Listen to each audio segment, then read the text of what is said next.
వారికి చేసే సూచన ఏంటంటే 10 సంవత్సరాలు పరిపాలన చేసిండ్రు. మీ అనుభవాలు మీకున్నాయి. మీ వల్ల ప్రజలకు కూడా కొన్ని అనుభవాలు ఉన్నాయి. ఆ ప్రజల అనుభవాల మేరకే ప్రజలు ఒక తీర్పు ఇచ్చిండ్రు. 10 సంవత్సరాలు ఏలిన మీరు 10 నెలలు కూడా పూర్తి చేసుకుని ప్రభుత్వం మీద కొన్ని వందల ఆరోపణలు చేస్తున్నారు. నాకేం అభ్యంతరం లేదు. అది మీ విజ్ఞత, మీ అవగాహన. అదేవిధంగా ఈరోజు వారు సిరిసిల్ల చేనేత కార్మికుల గురించి, బతుకమ్మ చీరల గురించి వారు గొప్పగా చెప్పిండ్రు. నాకేం అభ్యంతరం లేదు. చేనేత కార్మికులకు పని కల్పించడం కోసం ఆనాడు ప్రయత్నం చేసి ఈ పథకాన్ని ప్రవేశపెట్టినామన్నారు. 2017-18లో నాకు తెలిసినంత వరకు మొట్టమొదట ఈ చేనేత కార్మికులకు బతుకమ్మ చీరల పథకాన్ని ప్రవేశపెట్టారు.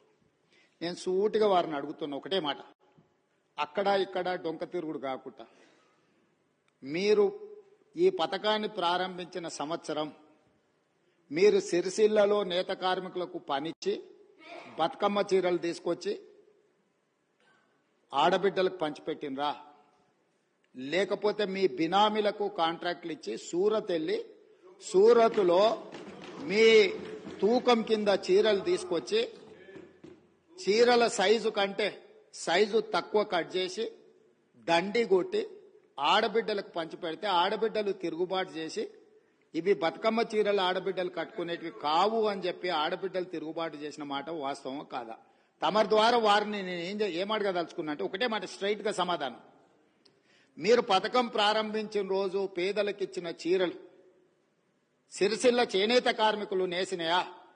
సూరత్కెళ్ళి కిలోల కింద తూకంలో కొనుక్కొచ్చి కమిషన్లు కొట్టి పేదలను మోసం చేసిందా లేదా వారు చెప్పాలి. నెంబర్ 1 అధ్యక్ష.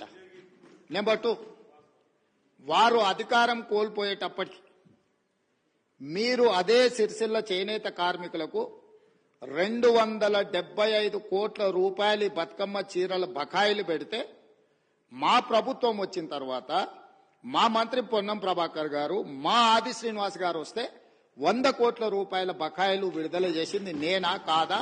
ఓసారి రికార్డు